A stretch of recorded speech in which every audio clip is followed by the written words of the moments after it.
de este capítulo de Lucas 15, nace del verdadero deseo de comprender mejor cómo es Dios y cómo actúa Dios con respecto a los perdidos. Porque eso es lo que a nosotros nos va a hablar Dios a través del capítulo 15, a través de estas tres parábolas. Entonces, estas parábolas, Jesús mismo nos da un retrato acerca de lo que es Dios, de cómo actúa Dios con respecto a los perdidos. Jesús mismo nos va a dar un retrato por medio de estas tres parábolas, que son tres parábolas diferentes, tres temas diferentes, pero vamos a comprender que tienen una unidad temática.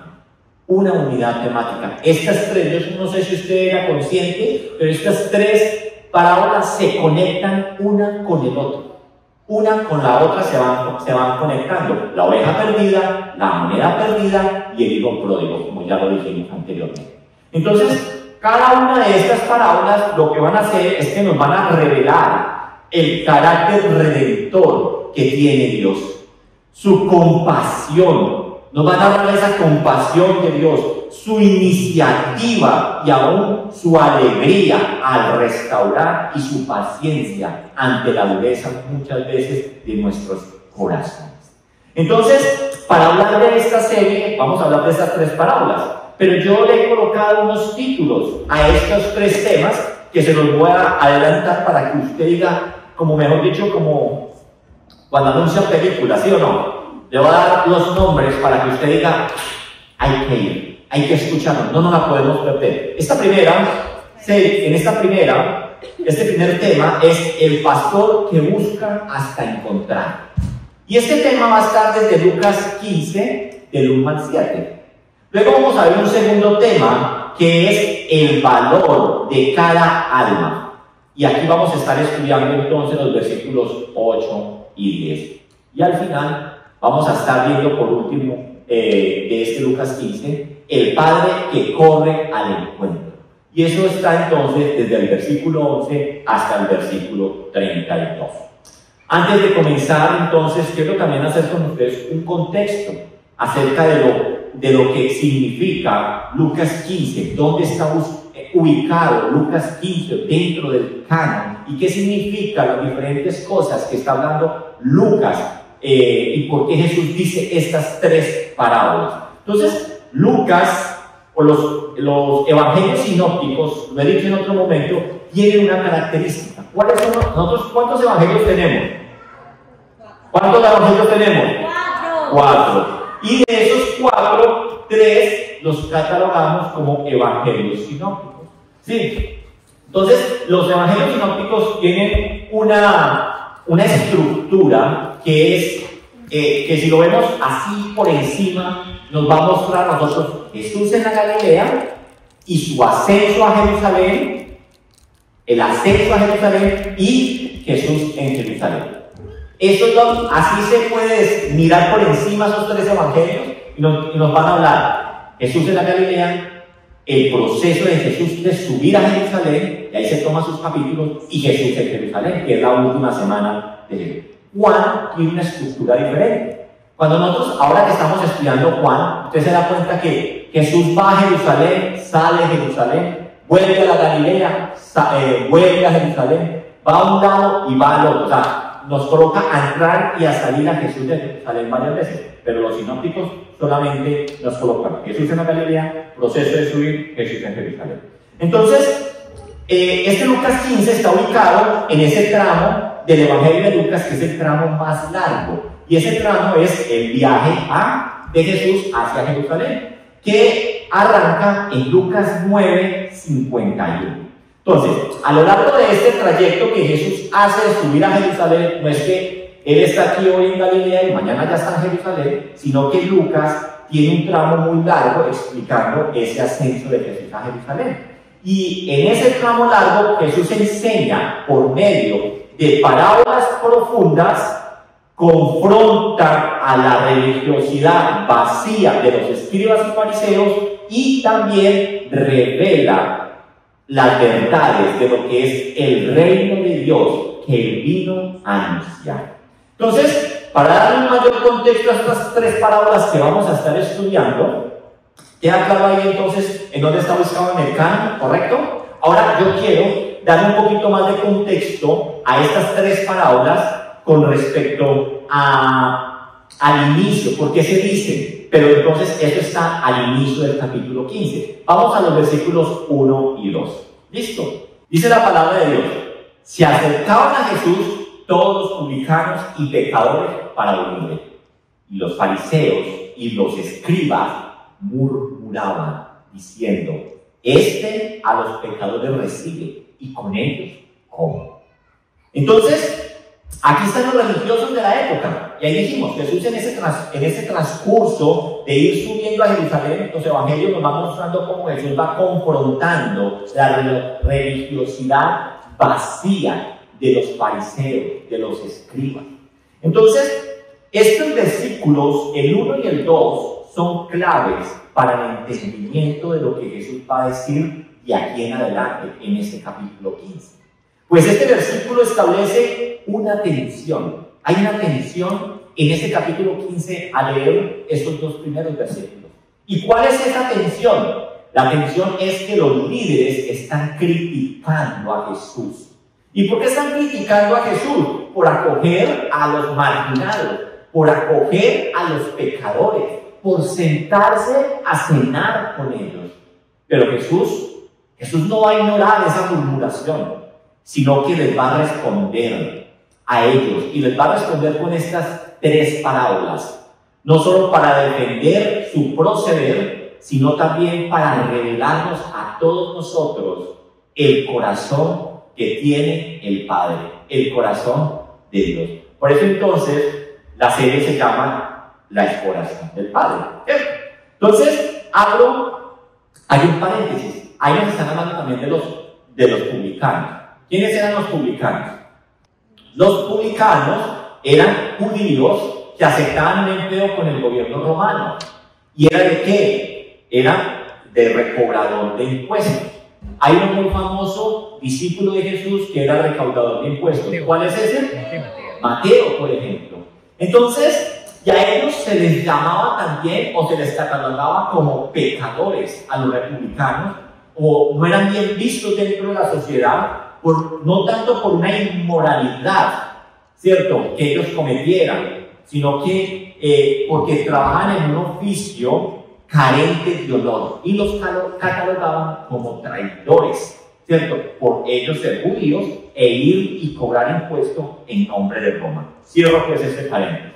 Entendamos algo, querida iglesia. Este capítulo, ojo con esto, este capítulo no trata simplemente de personas que se pierden por descuido o por maldad, sino del Dios que busca, del Dios que restaura y el Dios que se goza.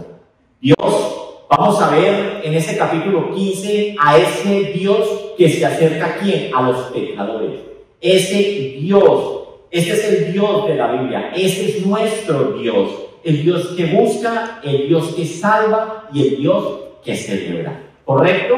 Termino entonces con esto la introducción de lo que va a ser las tres parábolas y los tres temas. ¿Correcto? No se pueden perder de vista los versículos 1 y 2 porque eso nos va a desencadenar de ahí hacia abajo. Ahora vámonos al primer tema. ¿Me colaboran con la diapositiva, por favor? El primer sermón o el primer tema, entonces, vamos a hablar de la parábola de la oveja perdida. Y aquí, en esta parábola de la oveja perdida, vamos a encontrar el buen pastor. Vamos a encontrar aquel que va y busca a esa oveja perdida. Yo los invito a que leamos los versículos 3 en adelante para que recordemos lo que dice entonces la palabra de Dios. ¿Estamos ahí? Dice, entonces, él les va a contestar a los fariseos, a los que están murmurando. Entonces, él les refirió esta parábola diciendo: ¿qué hombre de vosotros, teniendo 100 ovejas, si pierde una de ellas, no deja las 99 en el desierto y va tras las que se perdió hasta encontrarla? Y cuando la encuentra, la pone sobre sus hombres gozoso, y al llegar a casa reúne a sus amigos y vecinos diciéndoles: gozaos conmigo, porque he encontrado mi oveja que se había perdido. Versículo 7 dice, os digo que así habrá más gozo en el cielo por un pecador que se arrepienta que por 99 justos que no necesitan de arrepentimiento. Miren entonces lo que el Señor les contesta a estos que están murmurando. Pero recuerden las características de la parábola. La parábola siempre trae una enseñanza y es encubierta, ¿sí? Es para que solamente la entiendan aquellos que tienen un corazón ¿qué? Dispuesto. Aquellos que puedan, el Señor, como cuando hablábamos de la parábola del sembrador, ¿cierto? Que Él explica, dice, a ustedes les es revelado, ¿sí? Entonces, el tema que nosotros vemos en estos versículos es que Dios toma la iniciativa para ir a buscar y salvar al perdido, ¿sí? Entonces, como introducción para esta parábola o este tema, tenemos que iniciar entendiendo qué es un pastor para la gente de la época. En el Antiguo Testamento, Dios se revela como el pastor de Israel. Para ellos la figura del pastor era una figura asociada. Yo hoy a ustedes les hablo acerca de pastor y ustedes se imaginan una persona predicando, pero no se imagina, es muy difícil que nosotros imaginemos a un pastor con una varita y con ovejitas pastoreándolas en esa forma. Entonces necesitamos qué había en la mente de ellos cuando Jesús les responde a ellos con esta parábola. Entonces, Dios se revela en el Antiguo Testamento como el pastor de Israel. Y podemos ver también en el Evangelio de Juan, cuando estuvimos estudiando el capítulo 10, que Jesús mismo dice que Él es ¿quién? Él es el buen pastor. ¿Sí? Entonces, en Juan 10:11, Jesús hace esa declaración. Juan 10:11, Él dice, yo soy el buen pastor. Y el buen pastor da la vida por sus ovejas. Y eso es lo que estamos nosotros viendo aquí con esto de que deja las 99, se arriesga y también va y busca esa oveja que está perdida. Entonces, entendamos algo. ¿Cuál era el trastorno religioso y cultural del título de pastor para los judíos del primer siglo? Partamos que los más grandes dirigentes del pueblo de Israel fueron pastores de ovejas. Cuando siempre hablamos acerca de los patriarcas de Israel, ¿quiénes eran los patriarcas de Israel? Abraham, Isaac y Jacob. ¿Qué labor tenían ellos? Pastores. Ahora más, los dos más grandes dirigentes de la nación también fueron pastores. Y cuando hablamos de nombres que resalten en la historia de Israel, vamos a recordar primero Moisés. ¿Qué estaba haciendo Moisés cuando el Señor lo llamó? Pastoreando. ¿Qué estaba pastoreando? Las ovejas de su suegro. Y ahí está la zarza. Y el Señor lo llama a él. Ahora, ¿quién es ese hombre con el corazón conforme al de Dios? David. Y acuérdense, ¿qué estaba haciendo David cuando fueron a ungirlo? Pastoreando. Entonces, los dirigentes del pueblo de Dios se les conoció como pastores de ese pueblo. Pero el más grande de los pastores que el pueblo asociaba como pastor, o el más grande pastor que ellos tenían arraigado en su corazón, era Dios mismo. Recordemos lo que dice David en el Salmo 23. ¿Cómo arranca el Salmo 23? Jehová es mi pastor, nada me faltará. Entonces, eso venía a la mente de esas personas cuando hablaban acerca del pastor. Estos eran los dirigentes, los grandes dirigentes del pueblo de Israel habían sido pastores, pero sabemos que la tarea no la estaban haciendo bien. Y ante esa nefasta función de los dirigentes del pueblo, Dios envió un mensaje claro a través del profeta Ezequiel.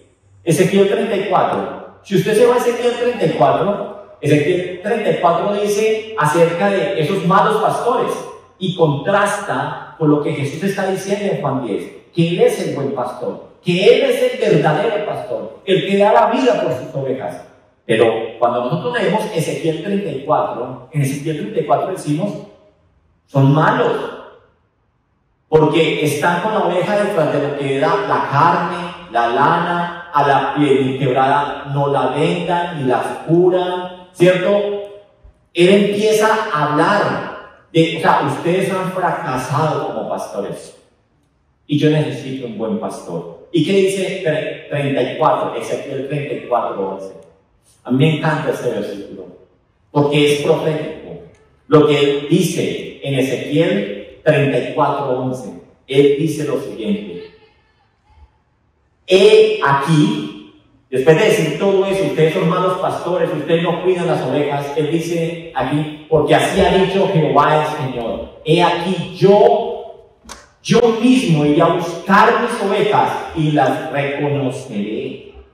Eso es lo que el Señor le dice al pueblo a través del profeta Isaías, yo mismo. ¿Y en quién se cumple eso? En Cristo.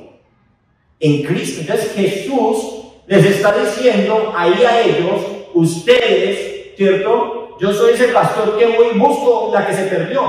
Yo soy el pastor que encarna lo que dice Ezequiel 34. Porque el Señor lo dijo, yo enviaré, ¿cierto? Yo mismo iré y pastorearé y buscaré y recogeré a mi rebaño. Eso es lo que el Señor dice. Entonces, Jesús, en esta parábola que estamos hablando, retoma y cumple esta imagen divina, presentándose como el buen pastor que deja sus 99 ovejas y va a buscar a una sola oveja que está perdida. Con ello entonces Jesús revela que Él mismo es el Dios encarnado, porque lo dice en Ezequiel, cumpliendo las promesas de que Él vendría a buscar a su pueblo. Pero también, a la vez, con esa parábola Jesús está respondiéndole a los fariseos, a los religiosos de la época. Para ellos, el pecador, para los religiosos de la época y para los religiosos de hoy, el pecador debe acercarse a Dios con méritos y con esfuerzo. Pero ¿qué nos muestra a nosotros la palabra de Dios? Jesús muestra que Dios es quien toma la iniciativa. La oveja no busca, no vuelve, no se orienta. La oveja es ¿qué? Encontrada. ¿Por quién? Por el buen pastor.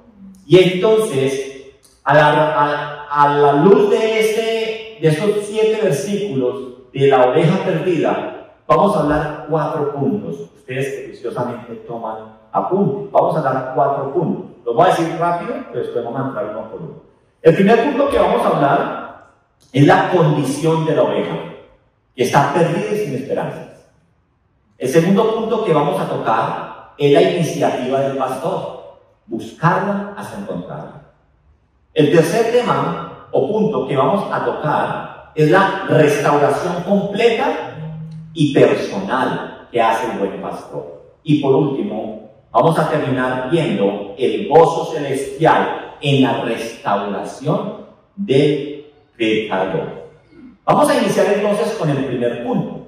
Y en este primer punto vamos a explicar como la exégesis del versículo y vamos a terminar buscando en cada punto, escúcheme bien, una aplicación para los creyentes, para los no creyentes y para la iglesia en general. ¿Correcto? Vamos entonces con el primer punto. La condición de la oveja. La condición de la oveja es una oveja que está perdida y sin esperanzas. Vámonos al versículo 4. En el versículo 4 dice que si pierden una de ellas, quiero centrarme en esa frase, si pierden una de ellas, aquí la oveja, ¿a quién está representando claramente? La oveja está representando claramente al pecador. al que se ha alejado del redil. En la Biblia, cuando la Biblia nos habla a nosotros de estar o ser perdido, implica estar fuera de la comunión con Dios, porque nos hemos ido ¿de dónde? Del redil, de donde está el pastor con sus ovejas. Entonces, perdido en la palabra de Dios implica estar fuera de la comunión con Dios. Estar fuera de la comunión con Dios es estar sin dirección. Estar fuera de la comunión con Dios es estar expuesto al peligro y espiritualmente muertos. ¿Correcto? Entonces, Isaías lo dijo. Isaías 53:6. Dice, todos nosotros nos descarriamos como ovejas. Cada cual se apartó por su camino. Dice Isaías 53:6. Y cuando vamos a Romanos 3:11, Pablo nos recuerda esto. ¿Y qué dice Pablo? No hay quien entienda, no hay quien busque a Dios, porque todos están ¿qué? Perdidos. Esa es la realidad del pecador. Querida iglesia, la condición de la oveja no es simplemente de desorientación. Esa no es simplemente la condición de la oveja, sino de peligro y de ruina espiritual. La oveja no puede encontrar el camino de regreso sola. No tiene esa capacidad para protegerse ante las adversidades. La oveja no tiene esa característica. Es una criatura que es... ¿Cuál es la característica de la oveja? La oveja es por naturaleza es vulnerable, es torpe, es como miope, ciega, no ve, no corre, es lenta, ¿sí? No escucha bien, ¿cierto? Símbolo, entonces, la oveja es un símbolo perfecto de la condición humana bajo el pecado, ¿cierto? Incapaces de correr del peligro por nosotros mismos. Por eso somos comparados muchas veces como ovejas, ¿sí o no? O pues, el texto que estamos leyendo, el texto no dice que la oveja decidió volver. La oveja no decidió volver, sino que fue perdida, se extravió, se fue. Y su única esperanza es que el pastor venga a rescatarla. Esa era la única esperanza. Y esa es la única esperanza de nosotros como pecadores. Ahora, saquemos una aplicación hasta lo que hemos visto de este primer punto, de esa verdad, de la verdad de que la condición de la oveja es una oveja perdida y sin esperanzas. Ahora, la aplicación que podemos sacar de esto es, quiero primeramente sacar una aplicación para el oyente de este tema, sea que esté aquí o que nos vaya a ver a través de las redes sociales, para el oyente no creyente o para el apartado. La aplicación, o lo que hay que decir es, reconoce algo. Reconoce que tu alma sin Cristo está perdida. Y no que esté perdida parcialmente, sino totalmente extraviada. Nosotros fuera de Cristo estamos totalmente extraviados, sin capacidad para salvarnos a nosotros mismos. Pero hay una buena noticia. Y la buena noticia que hay que dar hoy desde este púlpito es que hoy el buen pastor está saliendo en tu búsqueda. Y si tú estás escuchando estas palabras es porque el pastor te está llamando. El pastor está llamando. Nuestra responsabilidad es entender que sin Cristo estoy perdido y extraviado y que debo atender ante ese llamado que está haciendo el pastor que me está buscando. Busquémosle la aplicación para el creyente. A los que son creyentes, yo les invito a que nunca olviden de dónde te sacó el Señor.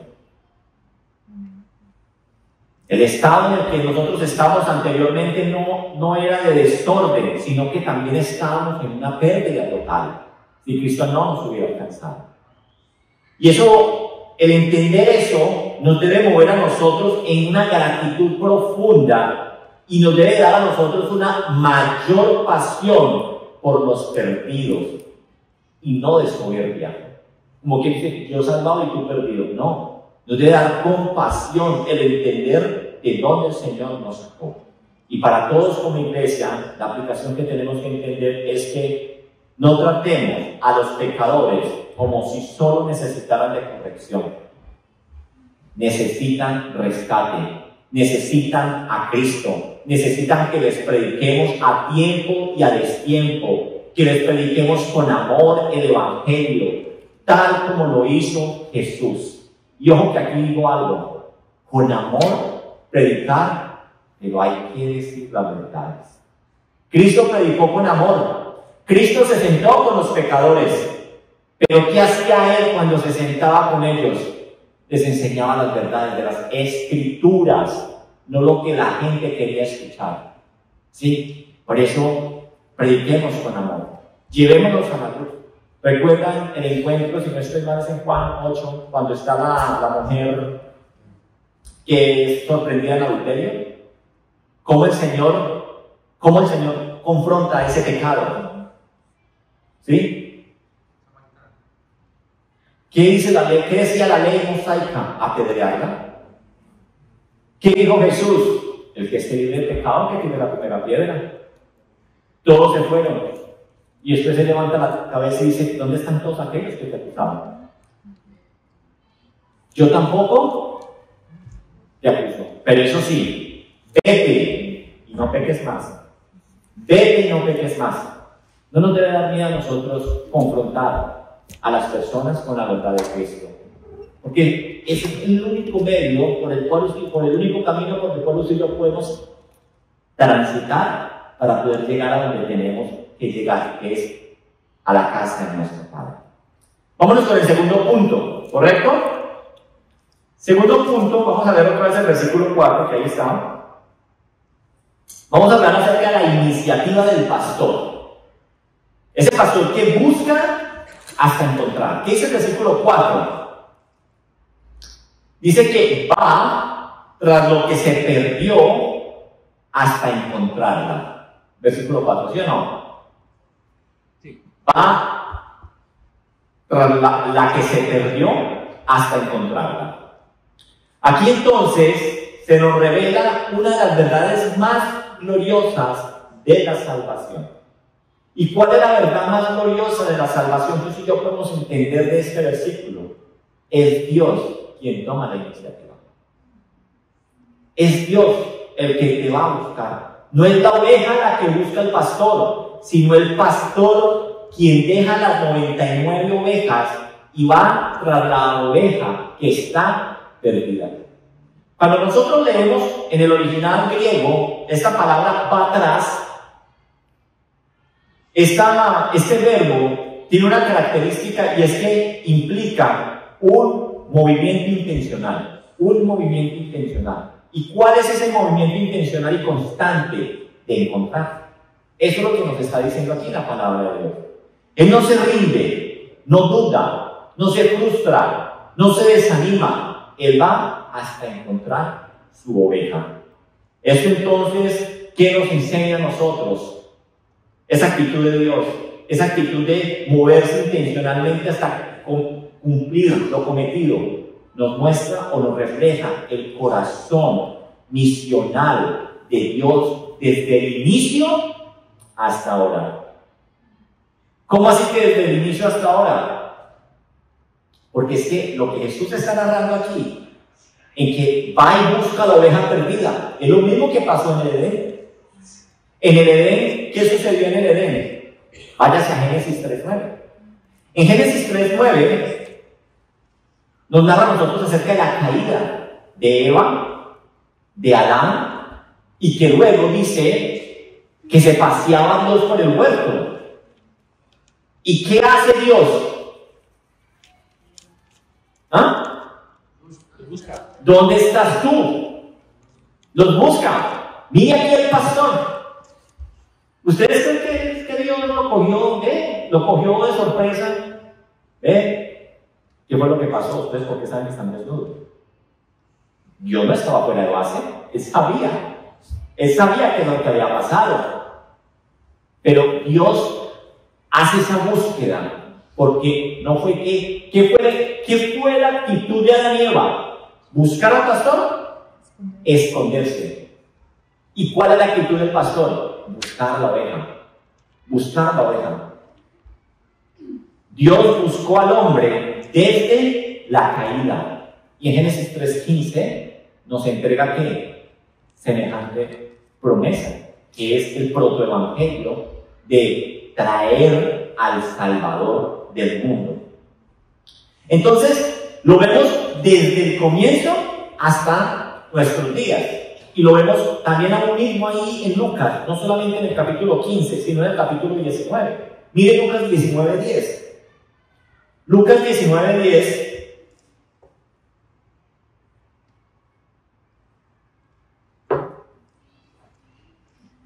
dice lo siguiente, la palabra de Dios. Porque el Hijo del Hombre vino a buscar y a salvar lo que se había perdido. El Hijo del Hombre vino ¿qué? A buscar. El Hijo del Hombre vino ¿a qué? A restaurar lo que se había perdido. Ese es el corazón de Dios, desde el inicio hasta ahora, buscando la restauración. Este acto entonces del pastor ilustra o nos muestra a nosotros la gracia activa de Dios. Es Cristo viniendo del cielo a la tierra. Es Cristo dejando el trono para nacer en un pesebre. Es Cristo que abrazó la cruz y pasó a una tumba en búsqueda de todos los suyos. ¿Quién escribe mejor esto sino Filipenses 2? ¿Cierto? Cuando dice que Él se despojó de toda deidad, ¿cierto? Y se hizo hombre y murió en una cruz por todos nosotros. ¿Correcto hasta ahí? Ahora saquémosle la aplicación a lo que hemos visto en este punto. Ahora arranquemos nuevamente por el no creyente o por el perdido. Yo quiero decirles que en este punto estamos hablando de que la iniciativa del pastor es buscar hasta encontrar. ¿Qué tengo para decirle al perdido? No es casualidad que usted esté hoy con nosotros sentado en estas bancas. Y no es casualidad usted que nos puede estar escuchando a nosotros a través de este mensaje montado en las redes sociales. Dios está buscando. No esperes a sentirte listo.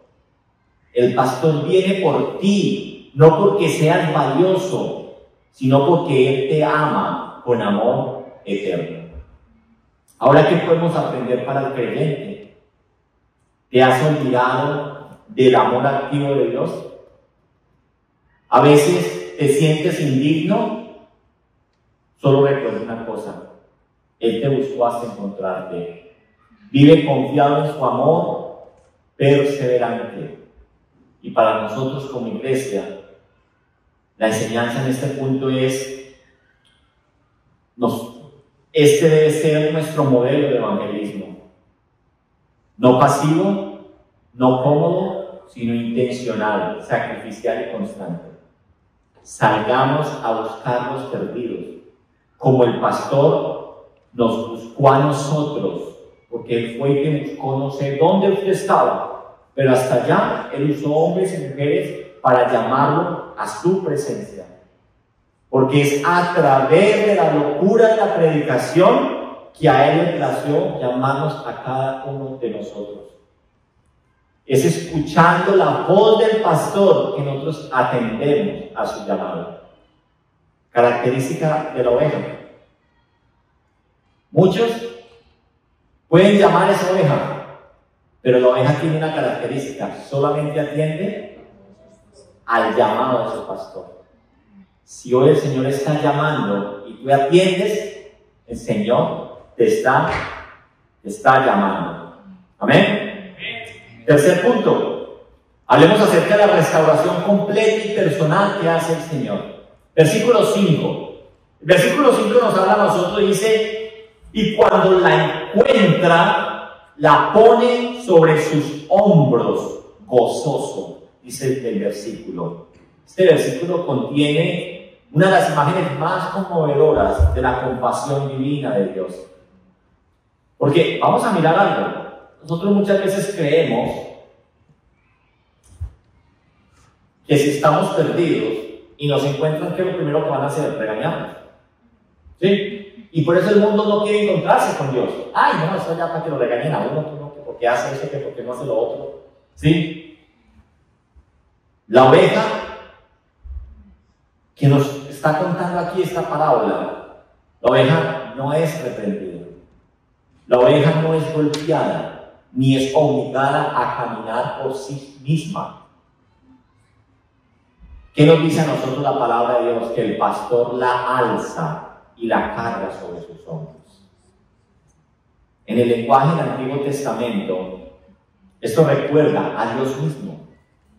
Porque si usted se va a Deuteronomio 1:31, en Deuteronomio 1:31 nos dice a nosotros cómo Dios, como buen pastor, pastoreó a su pueblo en medio de esos 40 años en el desierto. Y allí nos dice la palabra de Dios: y en el desierto viste cómo Jehová tu Dios te traía, como trae el hombre a su hijo. ¿Y cómo trae uno a su hijo? Cargado, ¿sí? Isaías 40:11 dice, no hay que buscarlo, dice, en sus brazos los llevará. Isaías 40:11. Entonces, en el lenguaje del Antiguo Testamento, esto recuerda a Dios mismo, cómo los cargó, cómo los proveyó, cómo los cuidó, cómo hizo vallado alrededor de ellos, cómo les dio todo lo que necesitaban, les dio calor, les dio calor cuando tenían frío, les dio sombra cuando tenían calor, les dio agua cuando tenían sed, les dio maná del cielo, les dio codornices que llegaron para que también comieran. Ese es el pastor que vela por nosotros.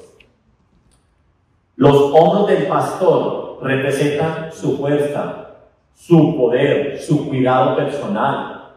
Las ovejas descansan totalmente en él. Cuando la oveja siente que su pastor está ahí, ¿qué siente? Ahora, ¿qué sentimos nosotros cuando, ahorita que hay un lenguaje que dice acá, como el padre, como el hombre a su hijo? ¿Qué sentimos nosotros pequeños cuando está mi papá o mi mamá ahí? Tranquilidad. ¿Usted no ha visto un niño cuando se siente perdido? Empieza a mirar para todos lados y si ve solamente caras extrañas, ¿qué hace? Empieza a llorar. Y ve una cara familiar, se alegra. Y si era el papá de la mamá, se siente seguro. Sigue jugando, no hay ningún problema. ¿Sí? Entonces, los hombros del pastor representan eso: poder, cuidado, descanso total, como en los brazos de nuestros padres. Esto entonces también nos refleja a nosotros la obra completa de Cristo Jesús en la cruz, quien no solo nos halló a nosotros, sino que, ¿qué dice la palabra de Dios? Llevó nuestros pecados sobre sí mismo. Isaías 53:6 nos habla acerca del Mesías sufriente. ¿Y qué dice? Isaías 53:6. Que Jehová cargó en él el pecado de todos nosotros. Y en 1 Pedro 2:24 nos dice a nosotros que Cristo, Él mismo, llevó nuestros pecados en su cuerpo sobre el madero. Él cargó sobre sí mismo. No solamente nos encontró, sino que cargó sobre sí mismo. Amén. Ahora entonces, cuando entendemos o estudiamos las aplicaciones de lo que acabamos de mirar, quiero arrancar con la primera aplicación dirigida, y en esta ocasión, primeramente, al creyente herido o débil. Cristo no te abandonas cuando estás cansado. Él te carga. No necesitas ser fuerte para seguir adelante. La invitación es que descansa en los hombros de tu Padre, descansa en los hombros de tu pastor. Órale, dile al Señor: Señor, llévame tú, que yo no puedo. Para el que teme acercarse a Dios, No esperes a mejorar para venir a Cristo. Él no te pide caminar primero, Él te carga desde donde estás. Entrega hoy completamente tu vida a Cristo. Querida iglesia, ¿qué enseñanza podemos tener para nosotros? Nuestra labor no es empujar a los heridos a caminar solos. Nuestra tarea como iglesia es cargar también sobre nuestros hombros las necesidades de los otros como Cristo lo hizo. Bien lo dice la palabra de Dios, que llevemos las cargas de los unos con los otros. ¿Correcto? Y quiero entonces, el último punto de la noche. En el último punto de la noche hablamos de el gozo celestial en la restauración del pecador. Y aquí tenemos que ver los versículos 6 y 7. Versículo 6 dice: gozaos conmigo, porque he encontrado mi oveja que se había perdido. Y el versículo 7 dice: habrá gozo más en el cielo por un pecador que se arrepiente. Ahora, cuando nosotros hablamos de algo que se perdió, quiero traer un ejemplo más en nuestros días. Cuando a usted se le pierde algo, ¿cierto? Llámelo plata, llámelo un anillo, ¿cierto? Digamos el anillo de matrimonio, ¿sí? Si usted se le pierde, usted lo busca, ¿cierto? Usted puede tener muchos más anillos, ¿sí? Pero usted está incesantemente buscando ese anillo, ¿sí? Y cuando usted le va a preguntar a las demás personas: ¿has visto mi anillo? ¿Sí? Perdí mi anillo. Y sigue buscando. ¿Qué pasa cuando usted encuentra el objeto perdido? Usted da una alegría muy grande. Y no quiere decir que usted no le importen los otros anillos que usted tenga, pero es que este es el que estaba perdido. Y me pongo muy alegre. Es más, usted llama a su esposo y le dice: encontré el anillo que se había perdido. ¿Sí? Y llama a las amigas a las que les dijo que se habían visto el anillo: encontré el anillo. De alegría. Ay, quiero primero que le conté. Ay, me alegro tanto, amiga. ¿Sí? Hay alegría cuando hay algo perdido que se encuentra. ¿Qué pasa si usted se le pierde una plata, usted busca la plata y después se pone un pantalón y mete la mano al bolsillo y encuentra el billete que usted se le había perdido? ¡Ah! ¡Qué alegría! ¿Sí o no? Imagínate, eso no es nada. Eso es algo terrenal. No es eterno. Ahora, con respecto a esos ejemplos, quiero es como asemejar lo que el Señor nos está hablando a nosotros. ¿Sí? Porque usted dice: a mí nunca me va a perder a mí una oveja, yo no tengo ovejas. ¿Sí? A mí nunca se me va a perder una oveja. Pero usted es una oveja para el Señor. ¿Sí? Entonces, la restauración de una sola oveja produce alegría en el corazón del pastor y en el cielo mismo. O sea, no se alegra solamente el pastor, el cielo mismo se alegra, los ángeles, todos se alegran, hay fiesta, como su amiga. ¿Qué dijo? Ay, amiga, me alegra tanto. ¿Sí? Ahí dice, se alegra el corazón del pastor y en el cielo mismo. Y esta imagen rompe con la idea de un Dios frío y distante. Nuestro Dios se regocija al salvar. Dios no es frío, no es distante. Muchas veces cuando decimos: no, es que Dios ya sabe que los que son salvos, el resto no le importa. Dios se alegra cuando salva al perdido. La restauración entonces de una oveja produce esa alegría. Y la frase que dice en el versículo 7, dice: más gozo por un pecador. Dice: más gozo por un pecador. Sí. A ver, la frase que nos está diciendo en el versículo 7: habrá más gozo en el cielo por un pecador que se arrepienta. Cuando nosotros leemos que habrá más gozo en el cielo por un pecador, ojo con eso, no significa que los justos no importen. No que el Señor no alegra por los juiciosos. No es eso. Es como que usted no le importen los otros anillos que usted tiene. ¿Sí? Entonces, cuando el Señor dice que en el cielo habrá una alegría muy grande por el pecador que se convierte, no significa que los justos no importen, sino que Dios se goza especialmente, óigame bien, Dios se goza especialmente cuando su gracia triunfa sobre la perdición.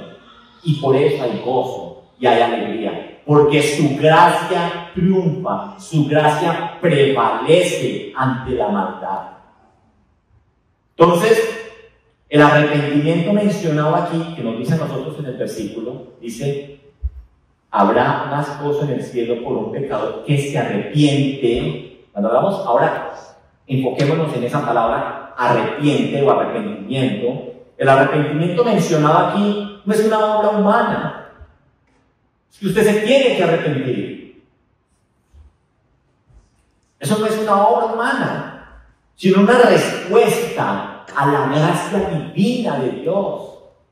Es tanta la gracia derramada en usted que hay arrepentimiento en tu vida. Y cuando ocurre esto, todo el cielo celebra. La gracia viene sobre ti, tú la entiendes la obra que está haciendo Dios, y en ti entonces, naturalmente, hay un arrepentimiento.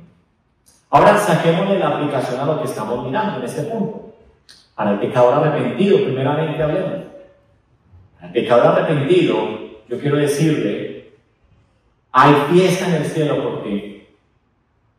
Cada vez cuando usted se arrepintió, recibió la gracia de Dios, nació de nuevo, se arrepintió, hubo fiesta en el cielo. Hubo fiesta en el cielo. Hay fiesta en el cielo cuando hay un pecador arrepentido. Y entendamos que esto no es por tus méritos, sino por la obra del pastor en tu vida, que fue el que buscó. Deja las culpas atrás y celebra esa gracia que ha sido derramada. Ahora, para el creyente, ¿te gozas cuando alguien es restaurado? ¿O tienes envidia, como el hijo, que después vamos a ver en la parábola final, el hijo pródigo que sintió envidia cuando el hermano volvió? El papá se alegró, ¿sí? Tenemos que cultivar un corazón que celebre las salvaciones ajenas, porque entendemos que lo que está sucediendo es que la gracia salvadora de Dios está prevaleciendo ante la maldad, está prevaleciendo ante la perdición. Y como iglesia, tenemos que aprender que nuestra comunidad o nuestra iglesia debe ser un lugar donde prime el gozo en el arrepentimiento de las personas. No que nosotros nos sentemos a juzgar, a decir: ¿será que es una verdadera conversión? Es como sospechoso, o empiezan a criticar. Eso es como criticar la obra que Dios está haciendo en la vida de la persona. Dejemos que Dios ore y actúe. Seamos entonces una iglesia donde celebra la gracia y se glorifica también con su Salvador. Y finalizo solamente diciendo esto. La oveja, concluyo, la oveja no se encuentra sola. Entendamos eso. La oveja no se encuentra sola. No vuelve caminando. No puede. Pero hay un pastor. El buen pastor, Jesucristo. Ese que murió por nosotros. Que el buen pastor, que busca con amor inquebrantable, con base del versículo 4, carga con ternura divina, con base al versículo 5, y celebra con gozo celestial, vimos en el versículo 6 y 7. Esta es entonces, querida iglesia, la gracia de Dios, una gracia que es activa, una gracia que es compasiva, completa y gloriosa. Gloria a Dios por el pastor que no se detiene, el pastor que salva y sigue buscando hasta estos días. Amén. Bloquémonos en pie y oremos a Dios.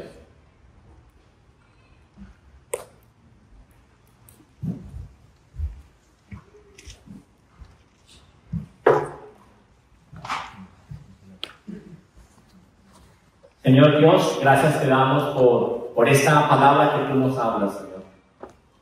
Gracias porque a través de esta serie de Lucas 15 podemos comprender más a fondo el corazón de ese pastor, el corazón de ese padre, de ese Dios que salva. Gracias porque hoy podemos entender ese amor, compasión que tú tienes por los perdidos. Tú viniste a este mundo a buscar y a ganar lo que se había perdido. Nosotros hacemos parte de esos que estaban perdidos. Y tú nos llamaste. Tú nos buscaste. Nos cargaste en tus hombros. Y nos has dado una vida nueva. Y nos has dado al Espíritu Santo de Dios que nos regenera, que nos cambia, que nos restaura, que nos hace nuevos. Gracias, mi buen Dios, porque tú desde Génesis 3 nos muestras que desde allí, cuando hubo pecado, sobreabundó la gracia. Cuando tú buscaste al hombre, ¿dónde estás? Tú siempre nos has buscado. Si podemos ver en la palabra de Dios, podemos comprender cuántas veces Dios ha buscado al ser humano y la dureza de nuestro corazón nos lleva a veces a alejarnos de Él. Ten misericordia de nosotros, Señor. Permítenos atender a tu llamado. Ayúdanos a entender esa compasión que tú tienes por las almas para que esa misma compasión haya en nuestras vidas. Pero no una compasión para tolerar el pecado o torcer tu verdad.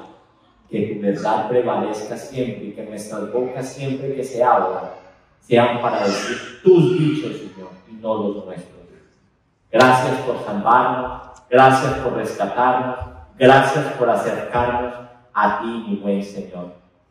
Gracias porque tú, Señor, nos has buscado con amor, nos has cargado con ternura y has celebrado, Señor, en que hagamos parte de tu familia, de la familia celestial. Te alabamos, te bendecimos, Señor, y nos quedamos delante de tu presencia, Señor, en el nombre poderoso de Cristo Jesús. Amén y amén.